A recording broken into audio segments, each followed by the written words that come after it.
Happy Tuesday, diary listeners. I'm so excited for this one. I just came off Paradise Tattoo Gathering with two Nicholls. This is one of two Nicholls, Nicole Williams, and we're calling the first part of her two-part diary entry, The Apothecary of Tattoos. So enjoy, listeners. Welcome to the Apprenticeship Diaries, where raw meets refined. Let's be real, we're still working on refining. What it took, what it takes, and the stories that are made. Join us as we learn from professionals about how their stories begin.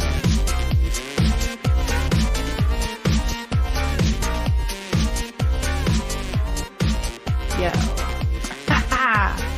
Hey, diary listeners. And Nicole Williams.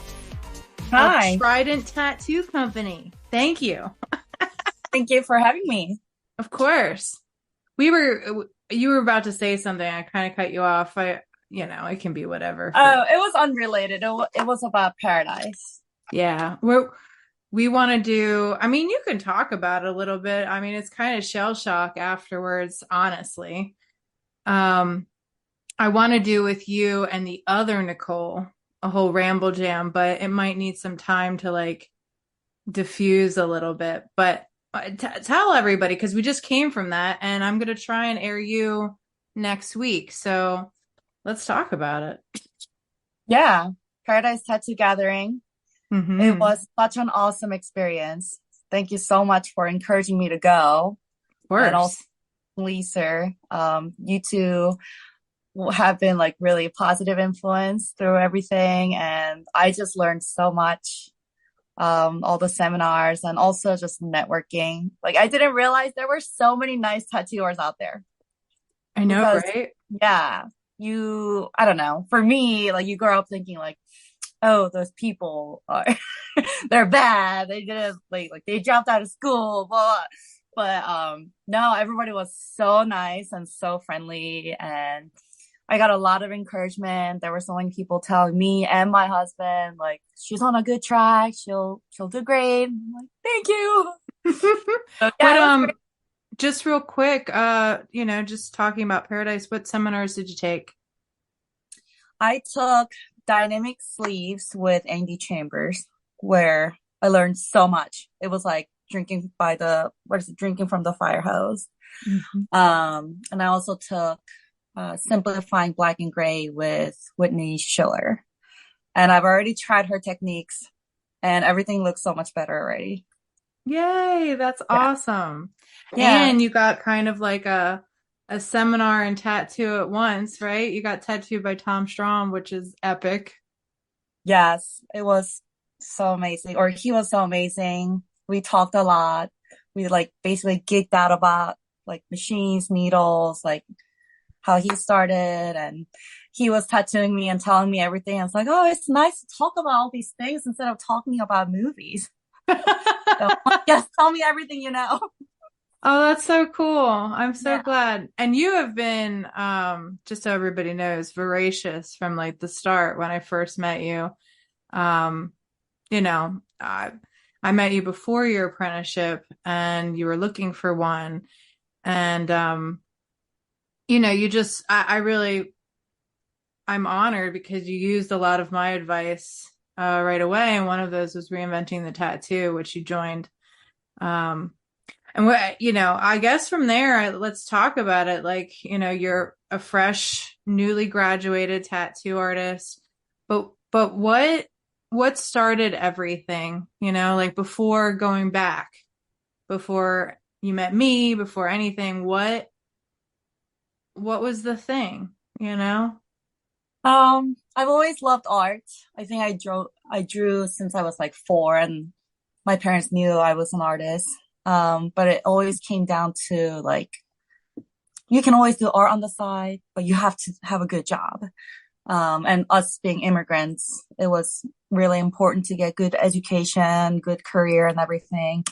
My high school art teachers were highly encouraging me to go to art school, but I was like, no, but I don't want to be a hungry artist. I'm going to do something more practical and helping people, and became a pharmacist, met my husband in pharmacy school. But with COVID just changed my perspective on everything. Like you could die any day, and I didn't want to be those people like regretting on the deathbed that I didn't do anything with my passion. And the burnout from the COVID made me really miss like creating and doing art stuff. And tattoos, I first came or got exposed to tattoos when I started dating my husband, and his family had tattoos. And I was like, oh, interesting. Like average people are allowed to have tattoos, not just like prisoners and gang members. And I've always like drawn a lot of like tattoo ideas that I would want. And like with the COVID, it kind of came back to me, and I was like, oh, I need a therapy, tattoo therapy, like because I'm getting all these burnouts, and I'm like researching artists and styles. And around the time I was trying to get tattooed, I think everyone was booked because everyone was coming out of the quarantine. So I was like researching, doing all that, and I was getting like small flash designs. And then one day I was like, why don't I just like keep drawing what kind of tattoos I want to get? I wonder what it actually takes to become a tattoo artist. So I like kept researching. I was on Reddit a lot. So I was just like reading a bunch of different things, like people's different apprenticeship. I was like, apprenticeship? What is that? It sounds like some sorcerer and his apprentice from Fantasia. But yeah, so I just did like a bunch of research, like on YouTube, Reddit, Instagram. And then I was What's listening the to a lot of, I'm sorry to interrupt you. I haven't been on Reddit. I've heard about Reddit. I've actually heard that I'm on Reddit, but I've never been on Reddit. Um, what what are some, do you have any really good people to shout out on Reddit that I can just offer or that you can offer? um, I haven't been back on there. Basically, it's like a bunch of forums, like discussion groups, so you can Okay. join different communities. So I think I was in like the tattoo artist and tattoo apprenticeship subgroup, but I had to leave Reddit because I was falling into like the political and news side of Reddit, and everything was like apocalypse in there. So I was like, oh no, I should not be. But I did get a lot of information out of there. Bravo Uh, to disconnecting when you felt like it wasn't serving, yeah, what you were it, aiming for. it just caused a lot of anxiety for me. But Mhm. I did find another pharmacist in Australia who was also 32, like same age as me. And she was also going through tattoo apprenticeship. I was like, hey, I'm you in the other side of the world. So that was cool. But yeah, I got That's a lot of like cool. portfolio reviews there, and I try to like make my own website, and I was like, oh, what do you think about this? Just a lot of feedbacks like that. Oh, But yeah, fantastic. yeah, what really did it for me was like finding your Apprenticeship Diaries podcast. I like went through everything, like whether I'm driving, drawing, I listened to everything and everyone, and I learned so much. Aw. Do Yeah. you have just as curiosity, because when we're sitting down with clients and they're wanting our work, it's sometimes really nice to hear about the things that they've seen that have like drawn them in. Was there an interview or something particular that you heard or somebody that stood out that really helped kind of give you insight? I don't even remember what half the shit I say. I mean, I say a lot of things. I remember Halo's interview a lot. That was really good. And I just listened to all of Casey Hart's, and I remember listening to her in the beginning too. I was like, oh, that's so cool. Now she has a shop. That was awesome. And now I'm apparently on it. So I just, Yeah. it is crazy. Like it's all looped around. And when I started my apprenticeship, everybody was like, well, and they still do tell me that I'm going through a phase. Like you're going to get out of your phase. Cause I do that. I don't know if it's ADHD, but I get into things and then I quickly jump ship. So I remember like I was listening to your podcast, like drawing crazily and researching. And I was like, if I can be obsessed with this for a year straight, then I know it's not just a phase. But it's been a year since then, and I graduated my apprenticeship. Yeah. So I think that's saying something. Well, and you were, I mean, from what all I could see was very prolific and definitely researching. That was very apparent up front when I saw what you were coming to the table with. I was like, oh, she's not going to have any problem at all, because you're very keen to what I think, I mean, I don't want to put it this way, but you have a good sense of what's marketable. You have a good sense of what people would be into. A very relatable vibe.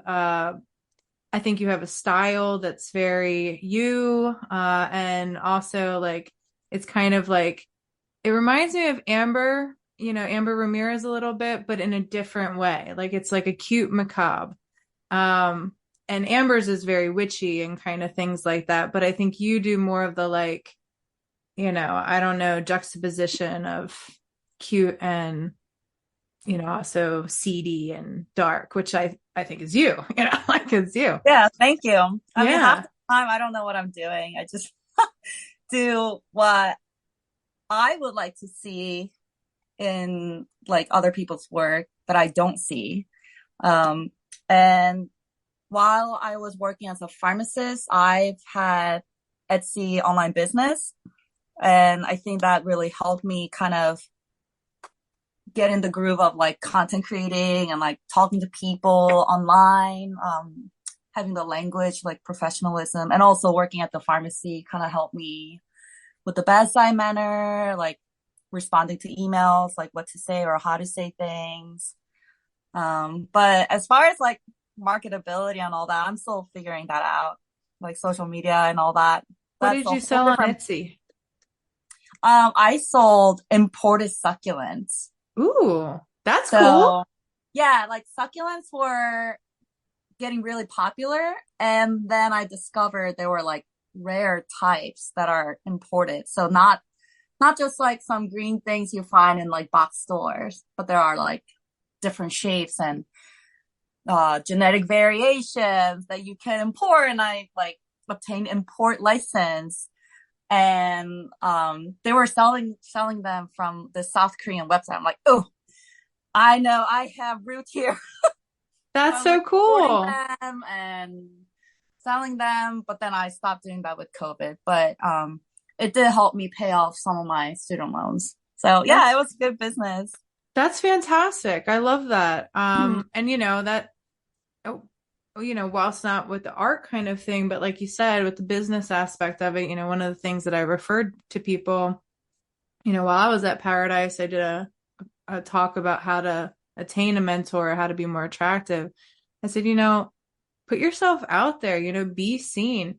That's a way, even if it wasn't art, you were out there, you were putting out a product, you knew how to push a product. I don't mean to sound it like that. It's just marketing terms and selling terms. But yeah, You have to. yeah, exactly. And you also, and I think that that's been a lot of your experience and the modern generation's experiences having to utilize social media to really, not only push that product, but also, learn and be seen. And I guess, when it came down to, and we know that you joined Reinventing. How did that look a little bit before we get to what eventually was your apprenticeship? What they were inventing. Mm-hmm. Yeah, so I mainly joined because of like your recommendation on the podcast. And while I was drawing and like building my portfolio for apprenticeship, I really couldn't wrap my head around like American traditional tattoo designs or how to design for a tattoo, because while I was researching, I saw that not everything can be tattooed. I was like, what does that mean? Like it's you draw something and you put it on somebody and it's totally different. And that class sounded like it was like geared towards tattoo artists. And like I looked into it, there's like more in-depth canon in there, but I was like, oh, let me give it a try.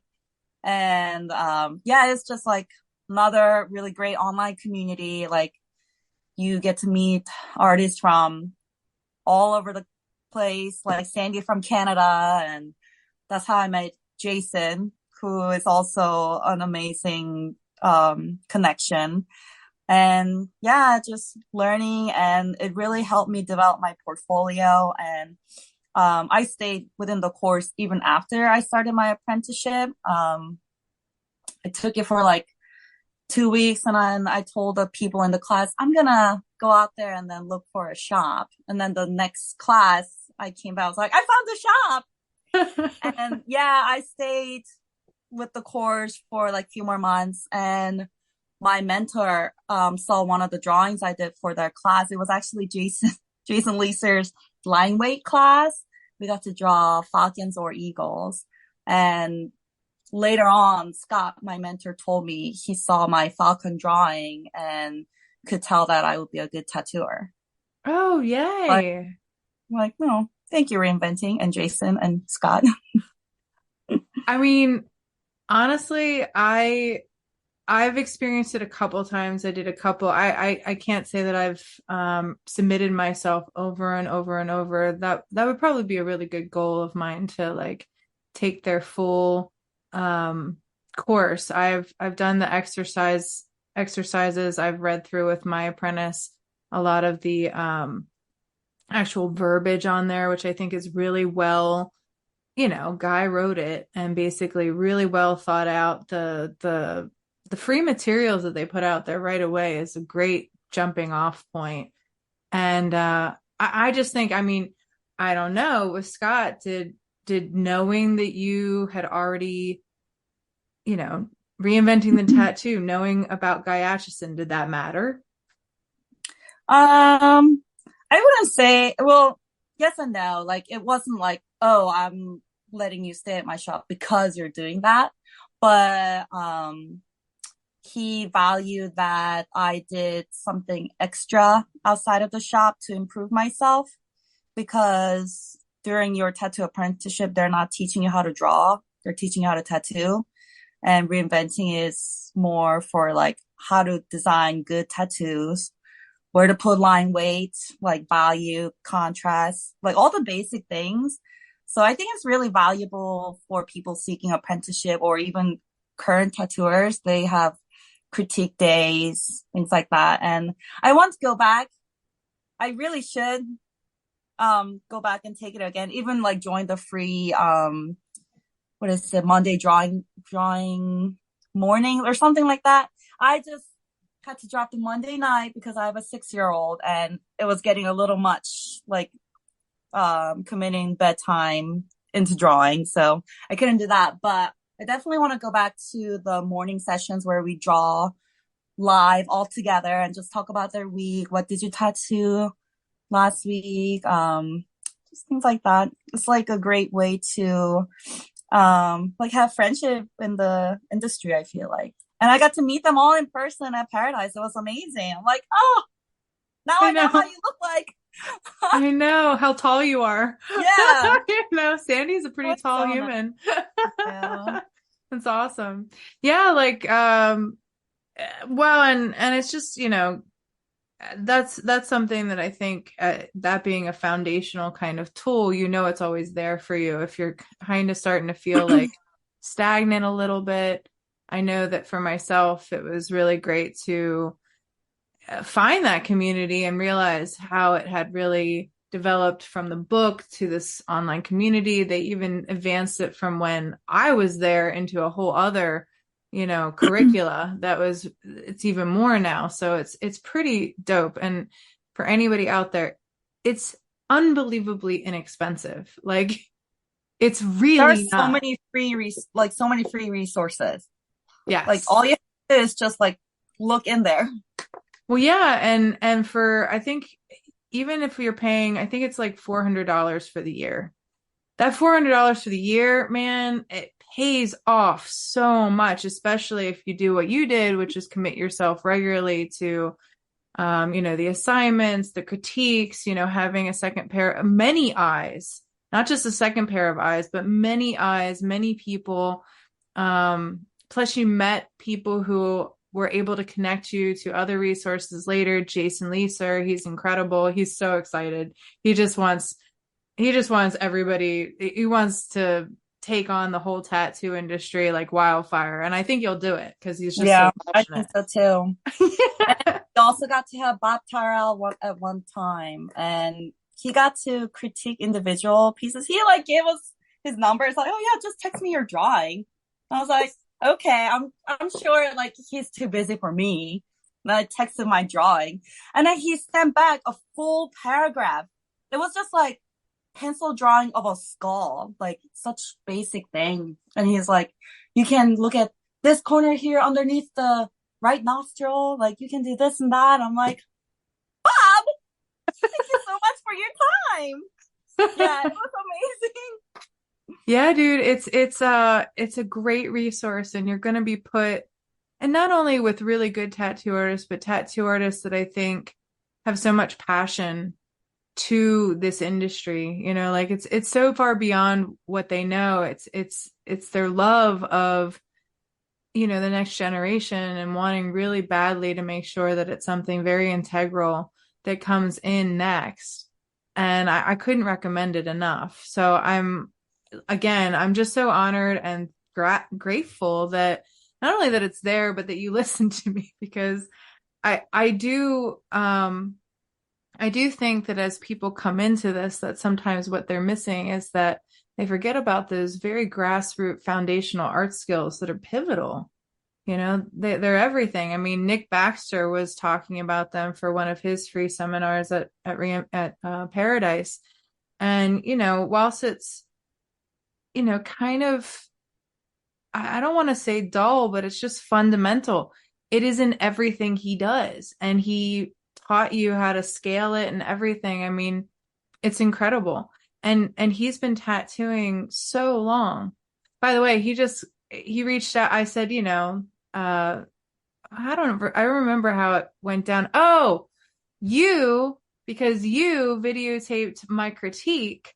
I tagged all of them. Thank you so much, by the way. That was really awesome of you. You didn't have to do that, but it was really great that you did, because I was able to hear what they were saying. Thank you. Mm-hmm. I tagged him in that post of the recording, and he was like, "I'm glad that you know, got something out of it." And I said, "Hell yeah, dude. Thank you so much. It was an honor.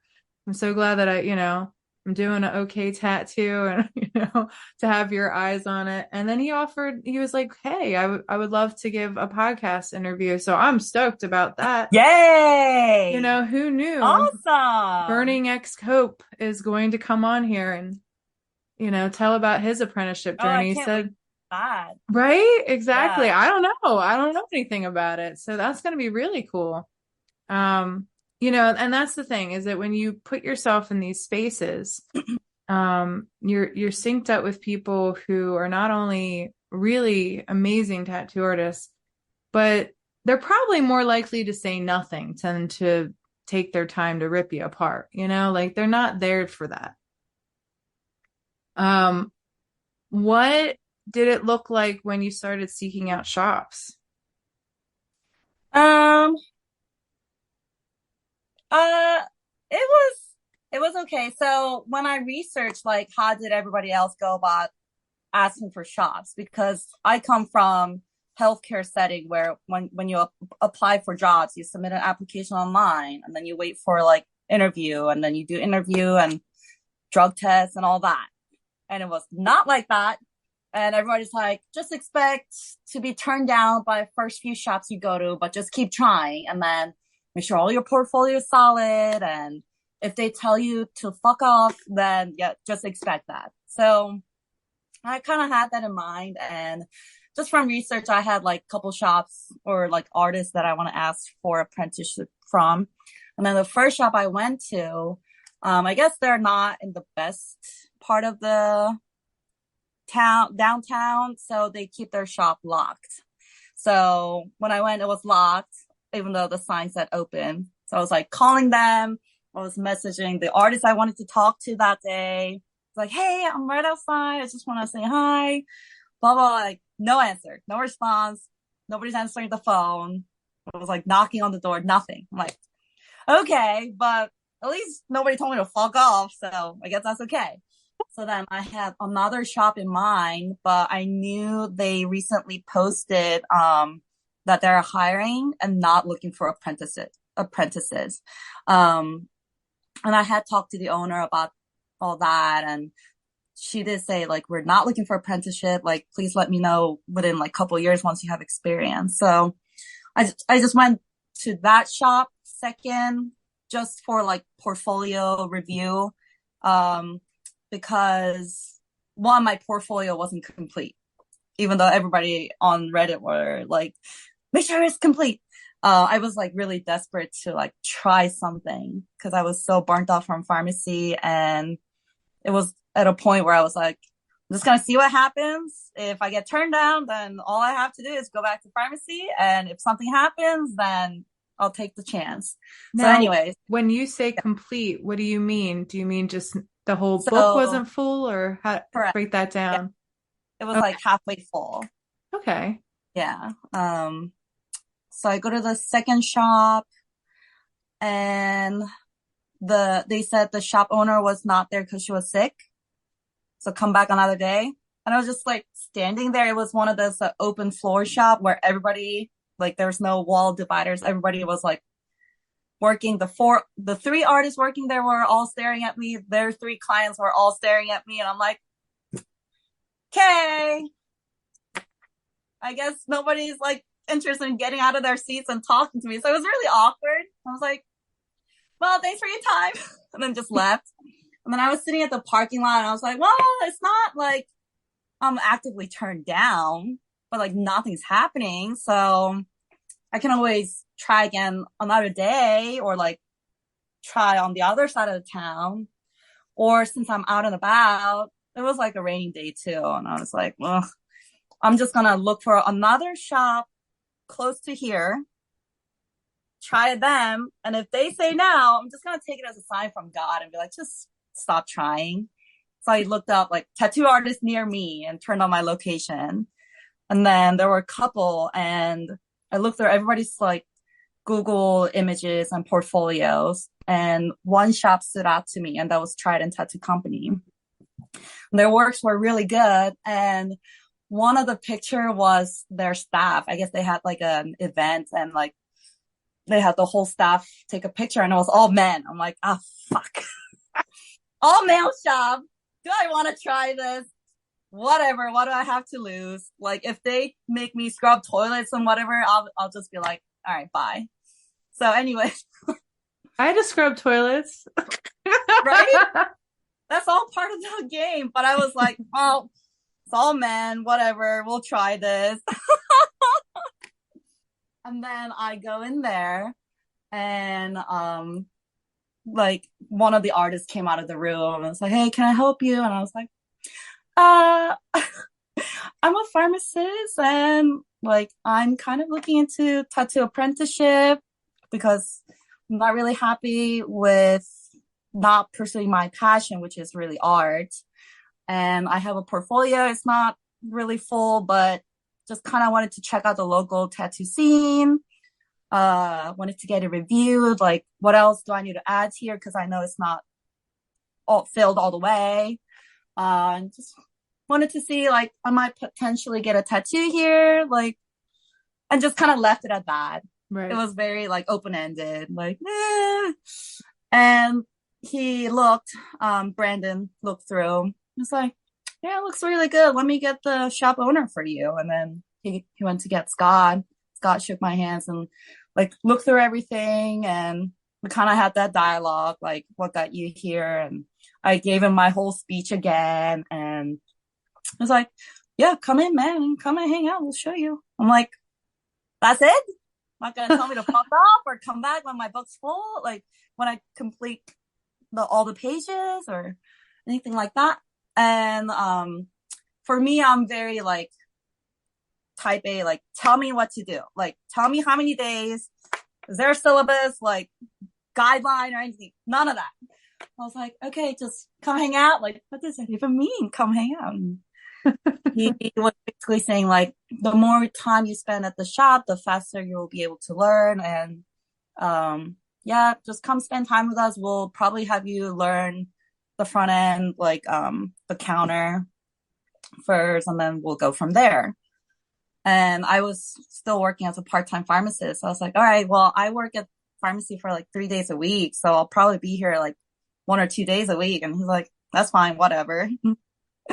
So then, yeah, that was that. It was like, that's it. Like, did I do the right thing? Is this a good shop?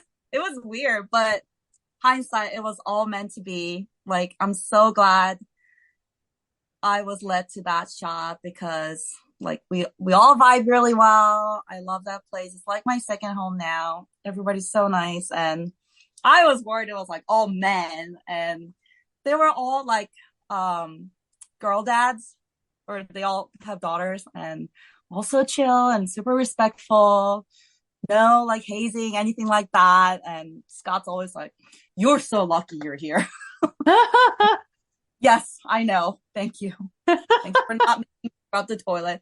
At most, all I had to do was like take out the trash. Like he never made me do anything like that. He didn't like all the hazing himself, and he didn't like the stereotypical asshole attitude that some of the old cats have. And he's like, I don't want to be like that.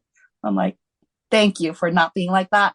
And after Paradise, I was talking to him about that too. I was like, well, when I went there, everybody was telling me what they had to do with their apprenticeship, like how Jason had to cut the grass 2.5 inches with a ruler. And I would not have lasted if you made me do all that. And Scott's like, I know. That's why I didn't ask.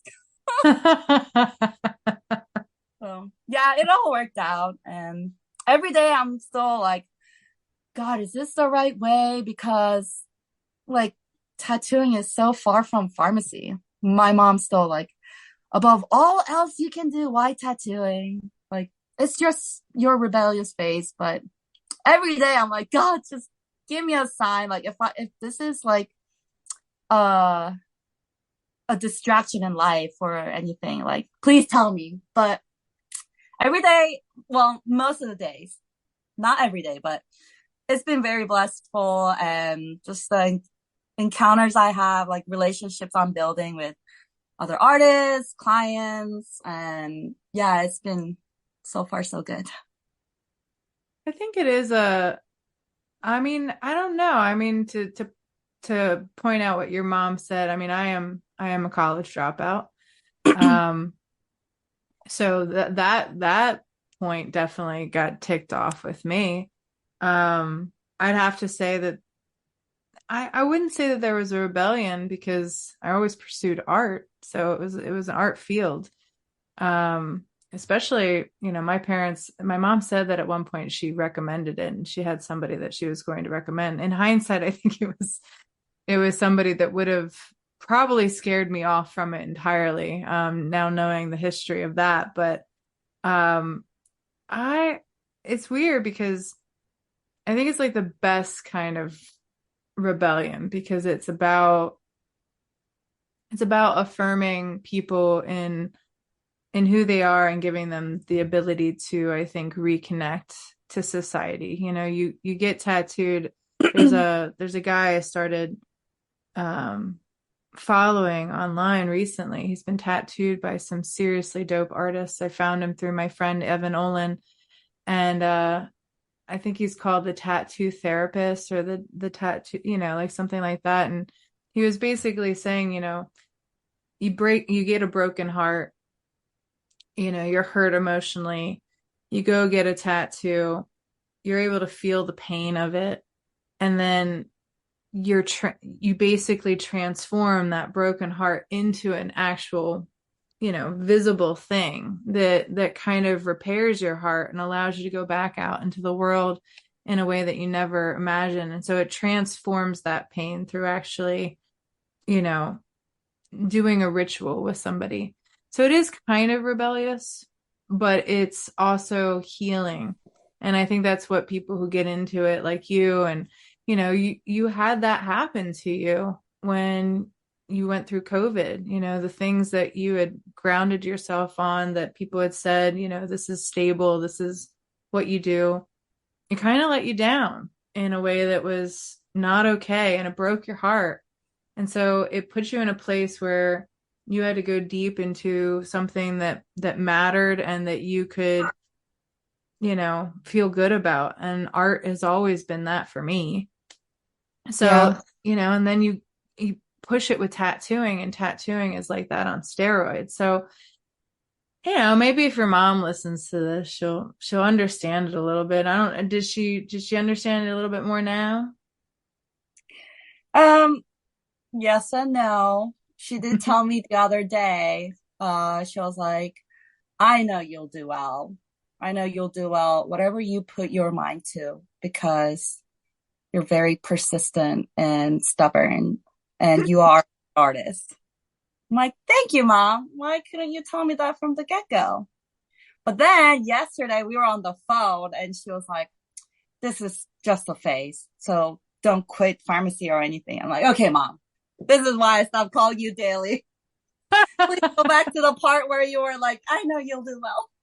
But she's kind of going back and forth. And I think she's like that because my sister's acting. She's an actress. My brother is like an entrepreneur and he is traveling in Greece right now.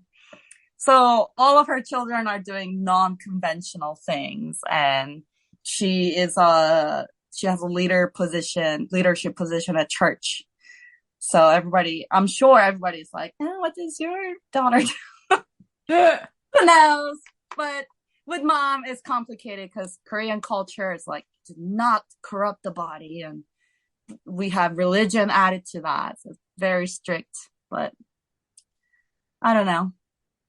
Well, I mean, that I hear you. I mean, I've recently, walked into my spiritual journey, and my mom's not really keen on tattoos, to be honest. Like that's not her thing. I think that she wishes that I would put my art even still into other things, even though it's lucrative, because, you know, the lucrative things without the traditional safety nets and the traditional legalities of most things. That's the other thing about this, especially in my area, but even in PA, like if you're in a business where they're creating legislation around it, that is a place where a lot can happen that can take away, your opportunities to make money or tax what you do. And so I think that's the point of like, oh, like pharmacy, it's so well managed and, looked after in that way that you kind of know what you're in for. With tattooing, it's less that, but the thing that's affirming about it, and that's the safety net, is the connection you make with your community that you don't really get in a lot of jobs. This intimacy that really is there. And because we're emailing people and because we're collecting things that if you know how to use them, which you do because you sold succulents from South Korea, you have what's called a CVV file, which is a list. That's a list of people that are already pre-qualified to like art, which means that you can sell art to them of any kind. So you're gathering your safety net basically as you go. And I think that it's less traditional. It doesn't seem, it seems scary because it means that you'd have to actually lean on people. But I think that if you're a true person of faith, that's what it's all about in certain ways, is walking as Christ walked, and bringing people in and healing them and trusting them like they've never been seen or trusted in their lives. And that pays in dividends, honestly, later. If nothing else, it's the closest thing that I can think of for myself to walk with Christ that there is. So I don't know. That's kind of how he came on the scene. It was this rebel. The religious leaders of the time did not like him.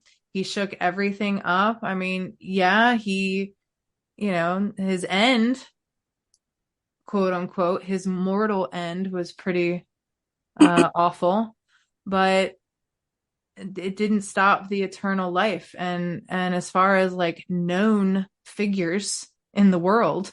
I mean, we can't really say that his impact hasn't, throughout centuries of human existence, hasn't had this massive ripple effect. If you're Christian, he's the Son of God and God, that they're one and the same thing. But even as a non-believer, you know who Jesus is. So like, it's a pretty big thing. Yeah. So yeah, I mean, the more you get into it, and I think the more unveils to you, and as your child grows and as you manage all these things, I think it'll become easier and easier. I know it has for my family.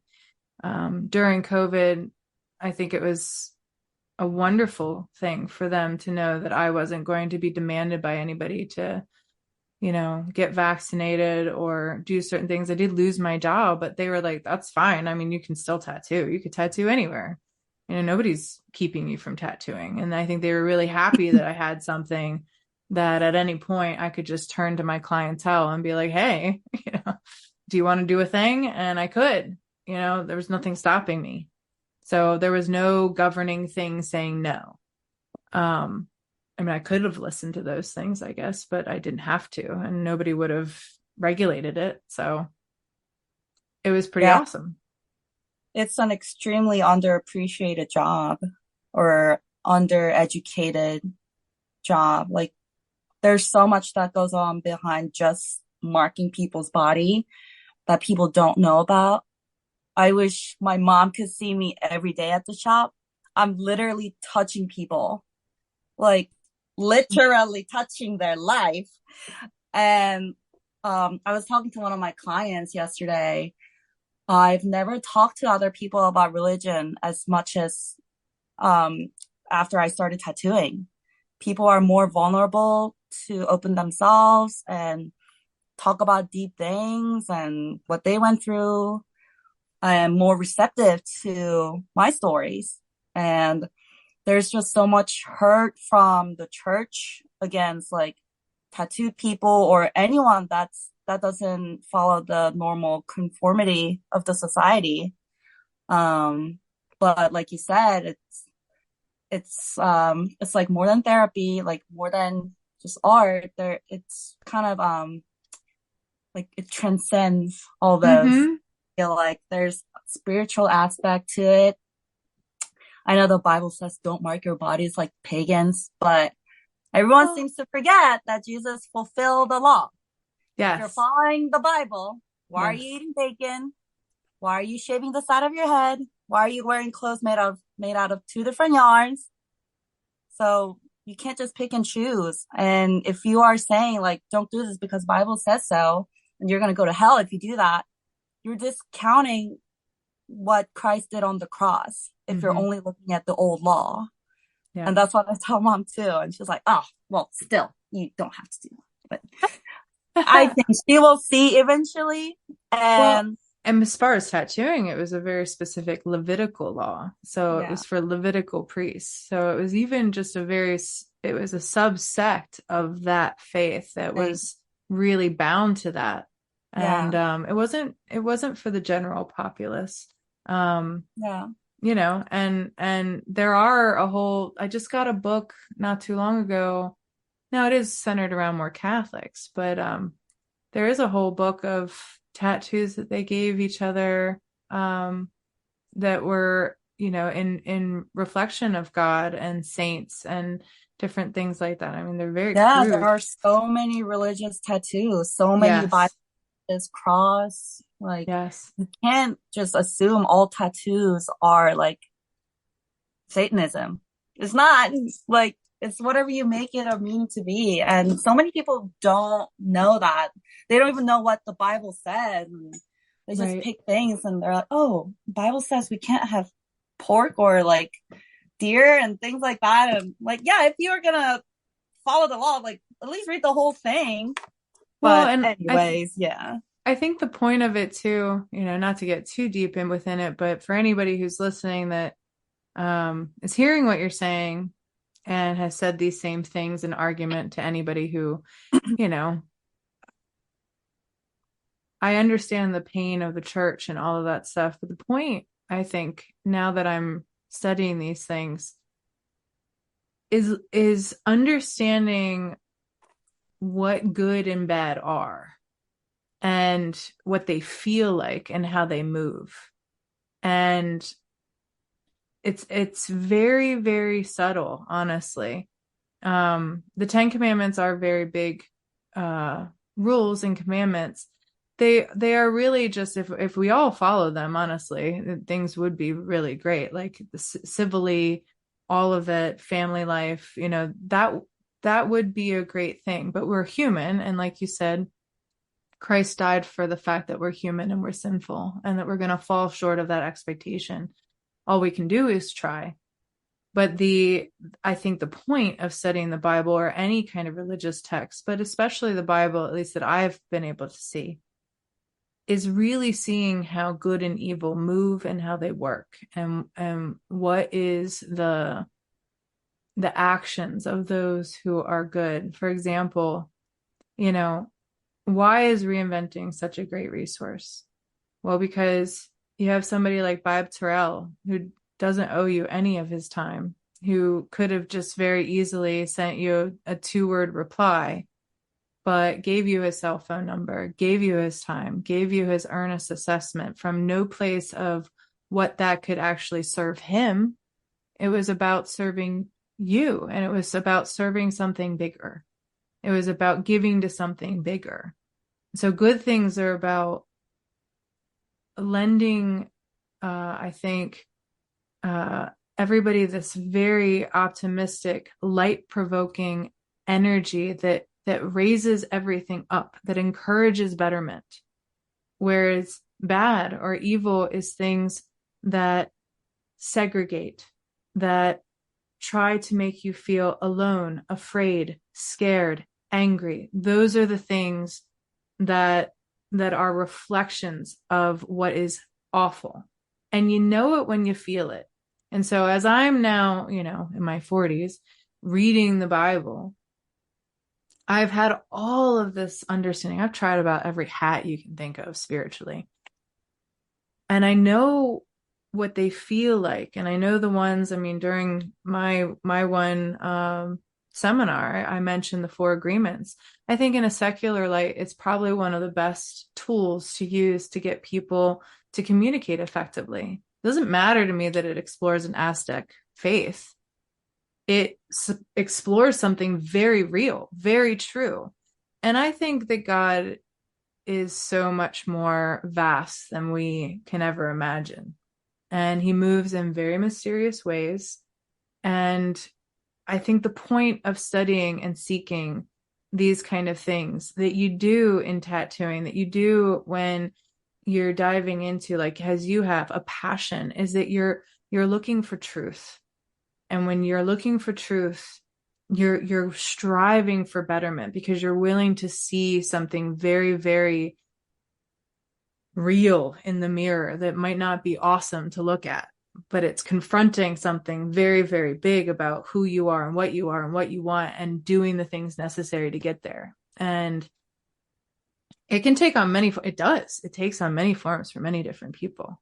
But I wanted to pause there because I think that, for your journey, this is huge. And if your mom does listen to this, which I hope she does, maybe this can give her a little bit, because I've talked to many other people about this, and I see like a little like, oh, I never thought about it like that kind of thing. And I'm a fellow believer, so I hopefully, she'll know that it comes from a place of a lot of broken hearts, a lot of searching, and all of it has led me to exactly what you guys have been founded in your entire lives. But you're getting to tattooing now, and as I've told you in times where we were tattooing each other, I don't think it's ever going to be removed from your experience because it's foundational for you, just like those foundational art elements are foundational to every tattoo. Right. Yeah. Yeah, there's more than one path to truth, and it's going to look different for everyone. And just because you're not going to church on Sunday, it doesn't mean you're not going to heaven. Like, I was talking about that with my other client. What about all the people in like the most remote areas of the earth? Like, are they not gonna go to heaven because they didn't have the Bible or church? No, it's gonna be a different story for everyone. But all we know is God is the judge and he's in control. And whether this is a phase or not, I don't think so, but he's in control. And Scott and I actually had a discussion. He and I were walking out of the shop after locking up everything. And he was like, do you just love tattooing? And I was like, I do. And he was like, me too. And I told him like what my mom said, like, that is a phase. And he was like, I don't think it's a phase. And I was like, I don't think so either. I think this is what I was meant to do in the first place. And all the things I went through, like pharmacy school and working through COVID, it all led me here, and everything with a purpose. Like even the succulent business, it was a tool that helped me learn all these like online business skills, pharmacy, all different skills. And I think I was meant to be here. And Scott was like, I think this is your final destination too. And I was like, ah, Scott. Yeah. Yeah, no, and I agree. And also you had mentioned ADD, and I can say that almost every single person that I met at Paradise mentioned that they have ADHD or ADD. I think this is the perfect profession for that because you're constantly satisfied. It's a new person every day and it's New different project. skin. Yeah, Yeah. all of it, like it Yeah. feeds that need for, and it controls it in such a great way too, because you're gloved up. You're very intentional in that space. You have to be because of, bloodborne pathogen regulation. So all the things that in a toxic way feed our ADD are put down. We Yeah. can't touch them. We have Yes. to put them off. Once you're in that zone, it's like Yeah. hyper focus. Yeah, dude. And then once you're done, it's like, going crazy. So you mentioned you were type A. Did it get more formal as your apprenticeship went? Was there anything that was structured as you really got into it? Um, I think Scott kind of blocked time periods. Like for this many months, she's going to watch us up front, like customer service, answering phones, taking care of the shop, cleaning. He never was like, can you do this or that? And I try to take initiative a lot too. But he had me kind of do all that. And I was always like right behind his butt, watching everything. He never was like, hey, come check out what I'm doing. But I was like, why are you doing it like that? Why are you using that needle as opposed to this needle? Why are you going over this line again? And I didn't realize, but I was like watching him for 4 hours straight for his whole session. And then later on, this other client of his was talking about me. Like I was watching them again and they're like, oh yeah, I see you like learning from Scott. He's a great mentor. And Scott was like, yeah, she would be right behind me for 4 hours straight. And I was like, let's see how much she wants this. And she was there for 4 hours. I'm like, well, yeah, I'm not here to fuck around. I'm 33. I have a child and I'm about to leave a 6-figure salary job. Like, I better know what I'm doing. I'm not here to waste anyone's time, including my own. I love it. So, yeah. I love it. Yeah. So, yeah, I did a lot of like front counter phone calls and stuff like that. A lot of shadowing. I don't know if there's an instance where he was like, yeah, you're ready to have a machine. But I think the next convention he got to go, he was like, we'll get you a machine. So we went to FK Iron's booth and got the EXO machine. Nice. Yeah. Nice. And then I did the face scan for a week. He was never like, okay, you get to do face scan for 2 weeks and then you can do a person. It was all like, fuck around and find out, but not in that, not literally, just like learn your way. I even asked him, I was like, what am I supposed to do? Tell me what to do. Because you're just like throwing me off the dock. And I don't know what I'm doing. He's like, you're an artist. This is a craft. Each artist learns differently. I'm not here to like micromanage or tell you how to learn. I want you to learn how to learn, like figure out your way. But he's always a safe net for all that. And even like right after I got the machine, I like bought my own fake skin and did all that. And he pointed things out like technically. And then I was like, I think I'm going to tattoo myself today. He's like, right on, go for it. Just stuff like that. He kind of let me go at my own pace, but always kind of watching me from the corner of his eye. And one time I was like tacking like really fast with my machine on the fake skin. He's like, whoa, whoa, whoa. He was like running across the hall. Whoa, whoa, whoa, slow down. You're going to rip people apart like that. I was like, okay. But yeah, it was not structured, but I think that had the best outcome for me and him.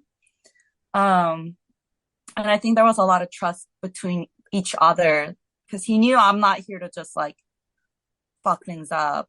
Like I'm serious. And we talked about like different artists online, and he would say like, oh, sometimes like this artist asks for a position here and I turn them down. Like sometimes I run like criminal background check and things like that. And I didn't like what the content she was posting or message she was sending.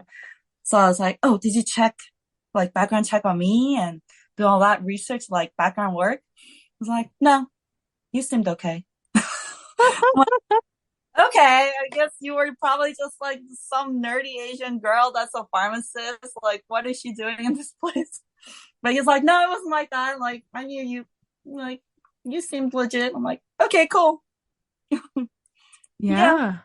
Well, and a lot of times with other artists, when they're looking for positions, you're always defaulting to where they came from. So that's a first investment. It's like, okay, let's see who they learned from, what they learned, and what they're putting out. And if you see a lot of things that you're going to have to undo, that's even harder than just picking somebody like you who's raw and eager and all of that. You can teach people how you want them to do things, a lot harder to undo bad teaching. Yeah, that's another thing I learned doing my research too. Because when I first saw that you have to go through all these apprenticeship, which all sounded terrible, I was like, why don't I just order a machine and do it myself? And then I saw somewhere that you don't want to do that because a lot of shops are going to reject people that tattoo from home because of all the bad habits. So I was like, all right, I'll just try this apprenticeship. And I know a lot of artists start off that way. No judgment there, but I wanted to like learn from fresh, I guess. Yeah. I think it's definitely faster if you learn it from a good mentor. It's not that you can't, but as you said, like sometimes you end up getting habits that you have to unlearn, or it just takes a really long freaking time, like a long time. And sometimes I put out there, sometimes especially if you're not keeping it to just fake skin or tattooing fruit or whatever, you put out a tattoo without people knowing that you have a mentor, that can even if you're good, sometimes can not weigh in your favor.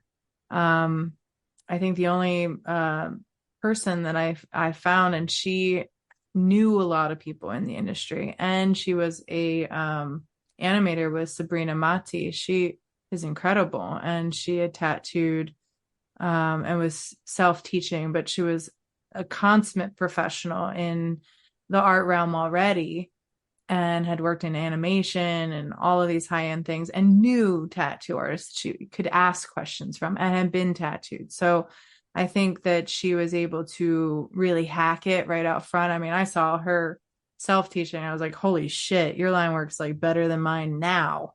like it's crazy. And it's still impeccable. Like her work is impeccable. She's only just going to get better and better and better. But Yeah, dude. I mean, that's a rare case, and that is somebody like you who's coming from a very established career. You're not trying to get, I mean, if you had to default back to pharmacy, it's not, you know, like you earn your stripes in something very, very profitable and something that will take care of you and your family very easily.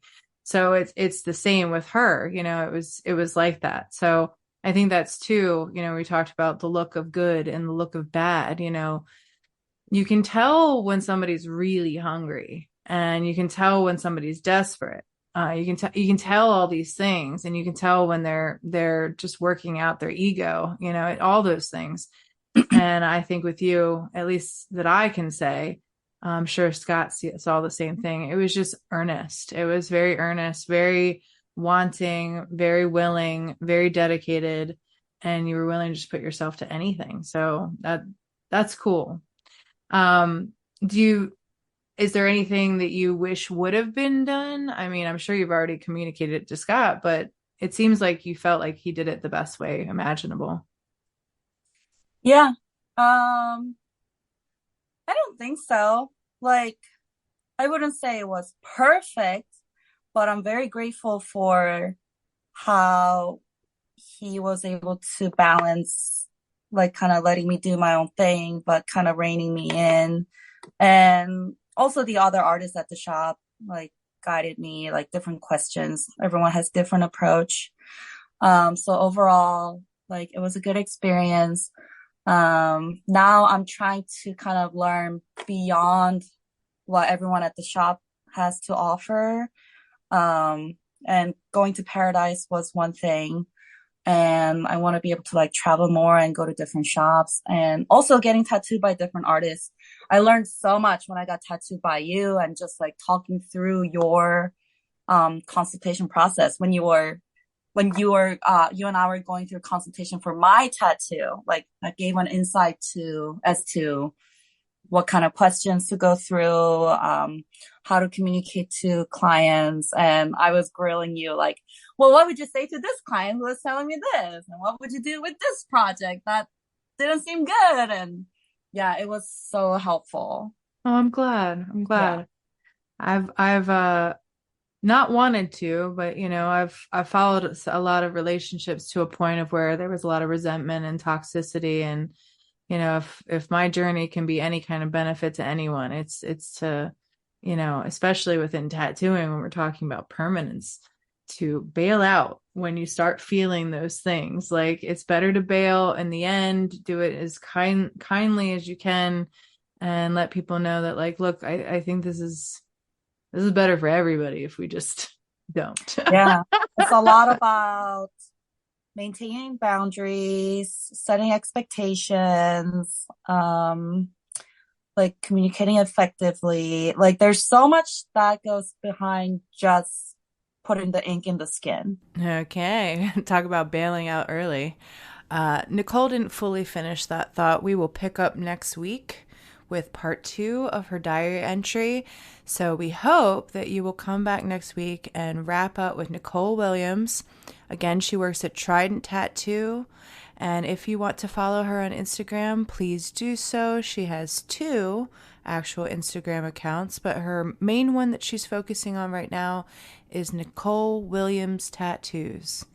Thank you so much, Nicole. And thank you, as always, diary listeners. Have a great week.